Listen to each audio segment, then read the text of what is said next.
अमेरिकी president Donald Trump का तुर्की से लौटने के दौरान जिस अंदाज में प्लेन बदला गया वो महज सिक्योरिटी एजेंसियों का एक आम इंतजाम नहीं था, बल्कि इसके पीछे एक बहुत बड़ी गहरी साजिश की कहानी छुपी हुई है। दुनिया भर के मीडिया में ये खबर जोर शोर से छापी गई कि डोनाल्ड ट्रंप ने पिछले महीने तुर्की से वापस आते वक्त खुफिया एजेंसियों की हिदायत पर अमल करते हुए अपना प्लेन बदला था। डोनाल्ड ट्रंप ने खुद भी इस बात की तस्दीक की है कि ईरानी हमलों के बढ़ते खतरे को देखते हुए उन्हें अंकारा एयरपोर्ट पर बेहद खुफिया तरीके से एयरफोर्स वन से बाहर निकाला गया। उन्हें एक केटरिंग ट्रक के जरिए छुपाकर C-32A मिलिट्री प्लेन तक पहुंचाया गया और फिर वो वहां से ब्रिटेन के लिए रवाना हुए। ये पूरी कार्रवाई इतनी खामोशी और होशियारी से अंजाम दी गई कि एयरफोर्स वन के अंदर मौजूद जर्नलिस्ट को भी इस बात की कानो कान खबर नहीं लग सकी।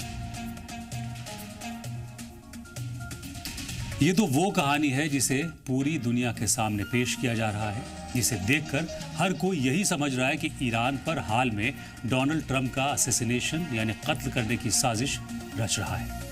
दुनिया भर के लोग इस बात पर आसानी से यकीन भी कर रहे हैं क्योंकि अमेरिका और ईरान के बीच पिछले लंबे वक्त से ज़बरदस्त दुश्मनी चली आ रही है। अमेरिका ने ईरान के सुप्रीम लीडर और कई बड़े फौजी कमांडर्स के खिलाफ सख्त रुख अपनाया और उन्हें निशाना बनाया, मौत के घाट उतारा, जिससे पूरे मिडल ईस्ट का माहौल गर्मा गया था। उधर ईरानी अवाम भी अपनी सरकार और अपनी फौज से लगातार इंतकाम लेने की मांग कर रही है। तेहरान की सड़कों पर डोनाल्ड ट्रंप के खिलाफ जबरदस्त प्रोटेस्ट लगातार हो रहे हैं और आयतुल्लाह खामेनी के फ्यूनरल के मौके पर तो तेहरान में ट्रंप के बड़े बड़े पोस्टर्स लगाए गए थे जिन पर साफ साफ लिखा था वी विल किल यू। लोग उन पोस्टर्स पर पत्थर इस तरह मार रहे थे जैसे हज में शैतान को पत्थर मारा जाता है।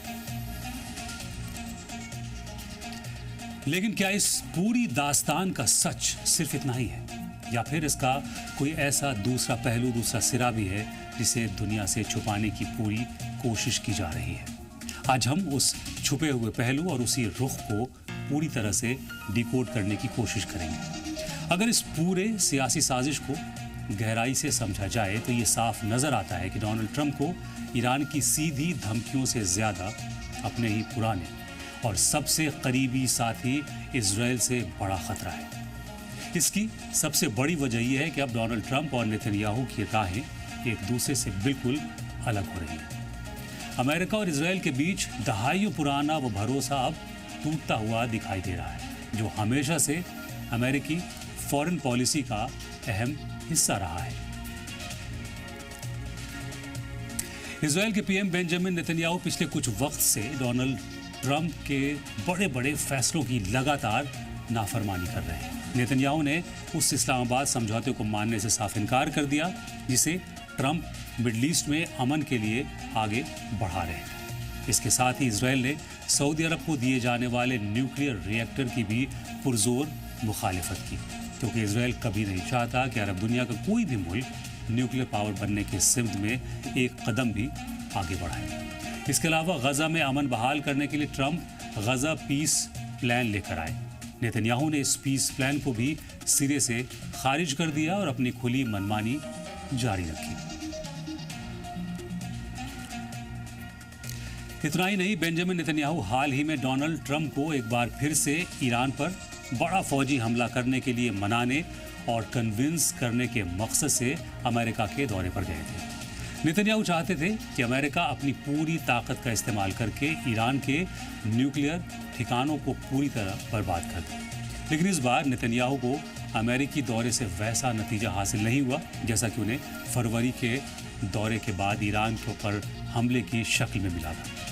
डोनाल्ड ट्रंप ने इस बार जंग को और बढ़ाने से साफ इनकार कर दिया, मना कर दिया और नेतन्याहू को खाली हाथ वापस इजराइल लौटना पड़ा। इस नाकामी के फौरन बाद ही इजरायली लॉबी की तरफ से ये खबर प्लांट की जाने लगी कि इजराइल ट्रंप को ईरान के असैसिनेशन प्लान से आगाह कर रहा है, यानी एक तरह से ईरान का खौफ दिखाकर ट्रंप को अपनी बात मानने पर मजबूर करने का खेल शुरू कर दिया है।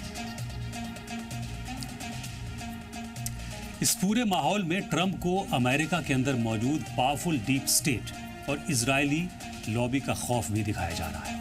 पिछले दिनों उन तमाम बड़े कारोबारी और कॉरपोरेट घरानों के नाम भी जानबूझकर मीडिया में जाहिर कर दिए गए जिन्होंने डोनाल्ड ट्रंप के चुनाव में भारी डोनेशन दिया था। इस जानकारी को आम करने का सीधा मकसद ये था कि ट्रंप पर माशी और सियासी तौर से ऐसा दबाव बनाया जा सके कि वो इजराइल के मंसूबे के सामने झुकने को मजबूर हो जाए। जब भी कोई अमेरिकी प्रेसिडेंट इजराइल की ख्वाहिशों के खिलाफ जाकर इंडिपेंडेंट फॉरेन पॉलिसी अपनाने की कोशिश करता है तो अमेरिका के अंदरूनी सियासी गलियारों में उसके लिए हालात बेहद मुश्किल और ख़राब कर दिए जाते हैं। आज हमने ये सवाल इसलिए उठाया क्योंकि इजराइल की खुफिया एजेंसी और उसकी सरकार पर दुनिया के कई बड़े मुल्कों के हेड्स और लीडर्स के असैसिनेशन और कत्ल की साजिशों के इल्ज़ाम लगते रहे हैं। अमेरिका के साबिक प्रेसिडेंट जॉन एफ कैनेडी के कत्ल के पीछे भी शक की सुई इजराइल की तरफ ही घूमती है। एक्सपर्ट्स इस कत्ल के तार कैनेडी के इजराइल के डिमोना न्यूक्लियर रिएक्टर के मुखालफत किए जाने से जोड़ते हैं। इसी तरह ईरान के सुप्रीम लीडर आयतुल्लाह खामेनेई का कत्ल हो, ईरान के प्रेसिडेंट इब्राहिम रईसी का कत्ल हो या फिर इराक, सीरिया, लेबनान और फिलिस्तीन के लातादाद बड़े लीडर्स और साइंटिस्ट का सफाया करने का मामला हो। इजराइल पर हमेशा से ही सियासी कत्ल यानी पॉलिटिकल असैसिनेशन के इल्ज़ाम लगातार लगते रहे हैं।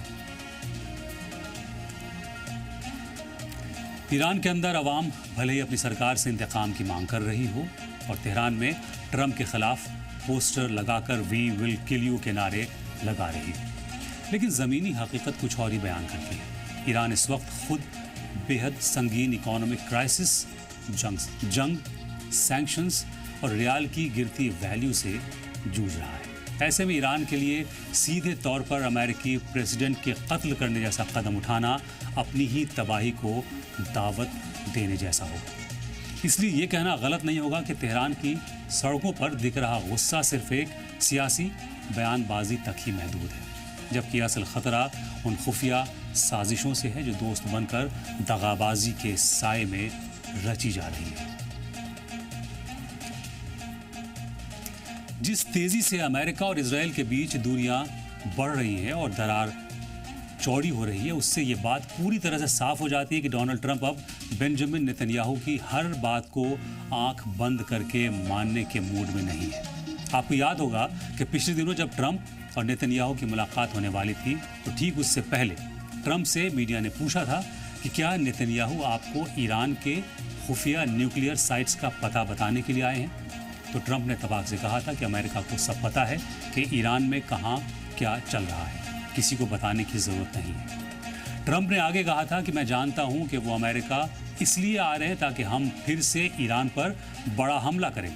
यानी ट्रंप अपनी मर्जी से अपनी पॉलिसीज चलाना चाहते हैं और मिडल ईस्ट में जारी तनाव को कम करके खुद को अमन के मसीहा के तौर पर पेश करना चाहते हैं। दूसरी तरफ नेतन्याहू इसके उलट अमेरिका और ट्रंप को बार बार जंग के मैदान में घसीटने की कोशिश करते हैं। ट्रंप अगर इसी तरह बार बार मना करते रहे तो बहुत मुमकिन है कि निशाना ईरान का नहीं, इजराइल का लगेगा।